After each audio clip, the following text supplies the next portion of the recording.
Daniel had just seen his own grave. Leaning against the weathered headstone was a faded photograph with 3 words written beneath his name: 30 days left. His heart pounded as 1,000 questions rushed through his mind. The mysterious messages had warned him about the elevator accident. They had led him to the abandoned house. Now, they had brought him face to face with his own grave. This could no longer be dismissed as a cruel prank or an unbelievable coincidence. Someone knew his future, and somehow they wanted him to see it before it was too late. But why? And who had been sending the messages all along? Before we go any further, let us know in the comments where you're watching from. We'd love to hear from you. And don't forget to like this video, subscribe to the channel, and turn on notifications so you never miss any of our upcoming stories. Daniel quickly turned around, hoping to stop the hooded stranger before he disappeared again. But the man was already walking away through the overgrown bushes behind the abandoned house. He didn't run. He didn't look back. He simply kept walking as if he knew Daniel would follow.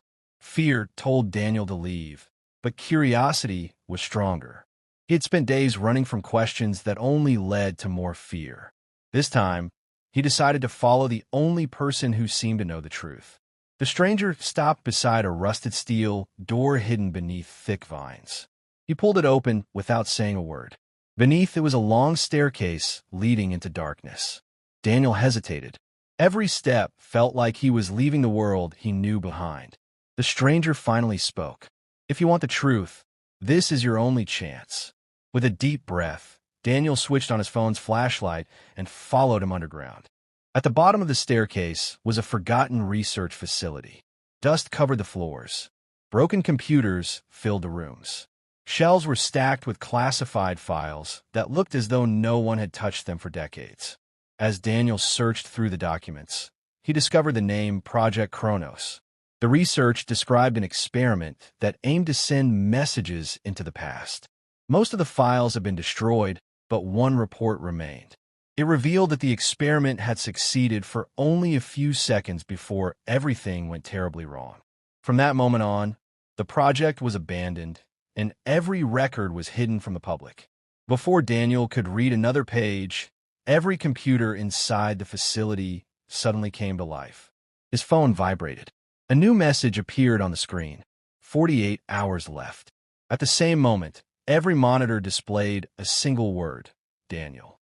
In the center of the room stood a massive machine surrounded by cables and flashing lights. It slowly powered on as if it had been waiting years for this exact moment. Daniel stepped closer and noticed an old video beginning to play on one of the monitors. A man appeared on the screen. His hair was gray. His face carried deep scars. His eyes looked tired, but Daniel recognized him instantly. It was himself, only much older. The older Daniel explained that the mysterious messages had never been sent to frighten him. They had been sent to guide him. Years earlier, the experiment had triggered a disaster that changed countless lives forever. He had spent decades searching for a way to prevent it.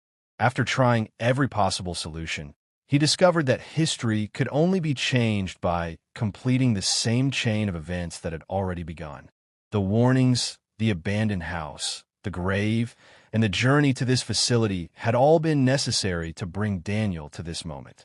Daniel slowly turned toward the hooded stranger standing quietly behind him. Without a word, the stranger removed his hood. It was the same older Daniel from the recording.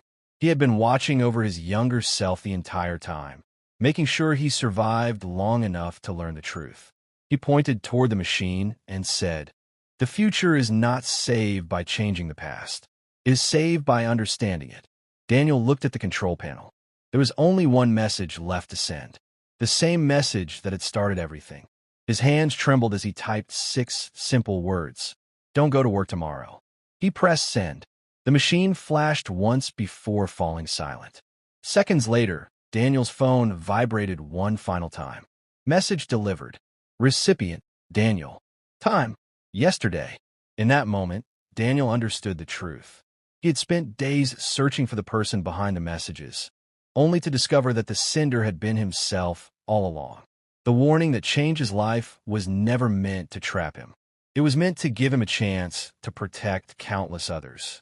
Sometimes the hardest choices are the ones that benefit people we may never meet. Our future is shaped by the decisions we make today, and even the smallest choice can change more lives than we realize. As the screen faded to black, one final phone vibration echoed through the silence. A message appeared, "Don't go to work tomorrow." And just like that, the story had returned to where it all began. If this story made you think about the choices we make and the impact they can have, take a moment to like this video, subscribe to the channel, and share it with someone who loves mystery and suspense. And remember, while none of us can send messages to the past, every decision we make today is a message to our future selves. Choose wisely.